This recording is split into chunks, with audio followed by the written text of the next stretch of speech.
Avoid that. At what cost? The Gorn attacked us. Be the first to know the latest updates, breaking news, and mind-blowing insights about your favorite movies. Subscribe now and become a true movie spy. What do I owe the pleasure of this call? Do I need a reason to call? Thought we were past that. Strange New Worlds Season 2 is one of the best and most consistent runs of Star Trek episodes in recent memory. Here's how it compares. With such a good run of storylines, ranking every episode of Star Trek, Strange New Worlds Season 2 from worst to best is challenging. Strange New Worlds has certainly lived up to its name, taking Star Trek into previously unknown musical terrain and effortlessly mixing live action and animation in its crossover episode. Strange New Worlds Season 2 built on the success of Season 1 by combining horror, humor, and high-concept storytelling to create one of the strongest, most consistent runs of Star Trek episodes in recent memory. As a result, determining which episodes are the worst in such a large collection is difficult.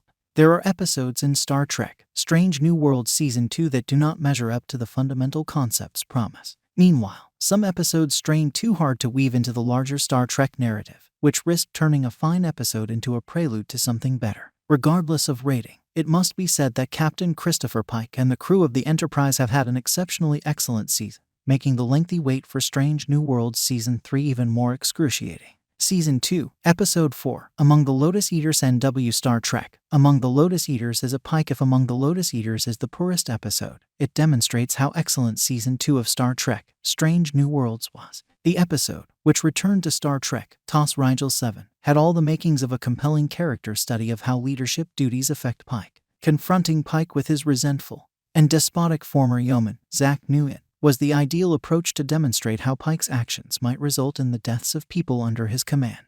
The main difficulty was that the mind control storyline had robbed Among the Lotus Eaters of its plot. Pike's battle to reclaim his identity takes precedence over this character conflict. The Broken Circle is the first episode of Strange New Worlds Season 2. Star Trek, Strange New Worlds Season 2's The Broken Circle brought back the traditional Klingons in a huge manner, as Lan Noonien Singh found a plan to rekindle Star Trek Discovery's Klingon War. It was a spectacular season opener with explosive action set pieces and some of the greatest material for Ethan Peck's Spock up to that date. Looking back, the main problem with The Broken Circle is that it's a highly functional episode that fails to stand on its own 2 feet. Aside from laying the groundwork for the excellent Klingon War episode later in Season 2. Aside from previewing Spock's participation in the Klingon peace process in Star Trek VI, The Undiscovered Country, there isn't much more to The Broken Circle. Hegemony from Strange New Worlds Season 2 Episode 10. The series Star Trek, Unusual New Worlds Hegemony of the Pike. Without knowing the resolution, it's difficult to evaluate Strange New Worlds Season 2 cliffhanger ending. Taken on its own, Hegemony is a fascinating piece of Star Trek survival horror that shamelessly dances around known canon. The trouble is that, unlike the intimate ramifications of Spock and Chapel's relationship, the enormous consequences of Pike's Gorn position are impossible to overlook in the larger canon. A fanatical devotion to Star Trek canon should never stand in the way of a decent tale, but Hegemony has the uneasy impression of writing itself into a corner when it comes to the established events of the classic TOS episode arena. Strange New Worlds Season 2 Episode 3, Tomorrow, and Tomorrow. Unusual New Worlds Conland, the time travel episode Tomorrow and Tomorrow from Star Trek. Strange New Worlds features Christina Chong as Lan Noonien Singh and Paul Wesley as alternate universe Captain James T. Kirk. The episode's best part is Lan and Kirk's romance, as it becomes clear that Khan Noonien Singh isn't as well known in Kirk's reality, enabling Lan to finally be herself. It might have been a typical Star Trek time travel adventure if not for the engaging storyline involving Romulan time agent Sira. The main issue is that Sira's objective makes it yet another piece of Star Trek fiction that overestimates fans' interest in Khan Noonien Singh outside of Star Trek II, The Wrath of Khan. Charades from Strange New Worlds Season 2 Episode 5. The series Star Trek, Unusual New Worlds Charades in the Spock Chapel with Charades. Star Trek, Strange New Worlds shows that it is the master of the Vulcan comedy of manners. Strange New Worlds' Spock-centric comedy revealed how ambitious Strange New Worlds' storyline can be. Spock becoming human would have been enough to carry an entire Star Trek episode in past forms. It's only a setup for a narrative about Vulcan wedding rituals, prejudice towards humans, and Spock's relationship with both his mother Amanda Grayson and nurse Christine Chapel in Star Trek, The Next Generation. It also features the enormously brilliant comedy cast that is Strange New Worlds' Enterprise crew. Season 2, Episode 8, Under the Cloak of War Mbenga. Strange New Worlds Season 2, Episode 8, Under the Cloak of War, unlike the Broken Circle, expanded the lead-up to Star Trek VI's Klingon conspiracy by also establishing the character of Dr. Joseph Mbenga. SNW excellently sought to present a tale of war trauma by emphasizing Mbenga's Klingon war experience and his current meeting with the so-called Butcher of Jigao, Ambassador Dakra. Although it did not have the obvious great swing of a Broadway musical, Under the Cloak of War was a compelling illustration of how, despite its generally lighter tone, SNW can still compete with more adult Star Trek programs like DS9.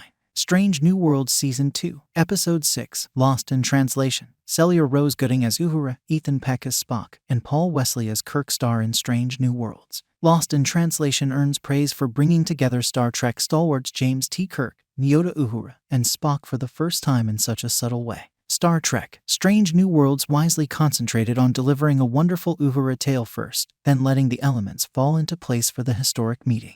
Lost in Translation is an important step in defining Uhura's Star Trek role as the Enterprise's communications officer, and the one who brings everyone together. Nowhere is this more apparent than in the scene after she solves the riddle of Bannon's nebula, when she casually asks Spock to join her and Kirk for a drink. Season 2, Episode 3, Ad Astra Per Aspera Strange New Worlds. Star Trek Una Per Aspera Ad Astra. Star Trek has a lengthy history of civil rights parallels extending back 57 years. So Ad Astra Per Aspera had a lot to live up to. Number 1's trial more than lived up to its predecessors, earning a spot among Star Trek's finest courtroom dramas. Strange New Worlds highlighted the bigotry at the core of Gene Roddenberry's utopia by putting Number 1, Starfleet, and the Federation on trial. The fact that Commander Una Chin Riley recognizes Starfleet's potential despite their prejudice against her is an inspiring message of forgiveness and optimism for the characters and viewers' futures. Strange New Worlds musical episode, Subspace Rhapsody, Star Trek's first ever musical, was worth the 57-year wait for it to become a reality. Musical episodes are an overdone staple in current television, yet Stranger Things breathed fresh life into the format. It was a jubilant musical celebration of the Star Trek series, complete with dancing Klingons, that also took the time to establish the characters' storylines. The songs in Strange New Worlds musical, like all successful musicals, gave a glimpse into the inner lives of familiar and beloved Star Trek characters. Giving a Vulcan like Spock an emotional breakup song like I'm the X was a daring choice, but it paid off magnificently. Lower Decks of Strange New Worlds crossover, Those Old Scientists. Strange New Worlds crossover episode was in homage to fandom, whereas Star Trek's first musical was a celebration of the brand as a whole. Ensign Brad Boimler and Beckett Mariner of Star Trek Lower Decks were sent back to the 23rd century to see their Starfleet heroes. It was eventually discovered that Captain Pike was a fan of Scott Bakula's Captain Archer, demonstrating that every Star Trek program had a fan. This funny and really emotional metacomedy about fandom and the risks of meeting one's idols is one of the best episodes of modern Star Trek and deserves to be named the best episode of Star Trek: The Next Generation. Season 2 of Strange New Worlds had a lot to offer. Stay tuned, because we have a mission to uncover the most enigmatic film secrets ever created. Remember, with Movie Spy, the truth is just one click away. Thanks for watching. I don't, but... Surprise! I paid attention. Without being asked.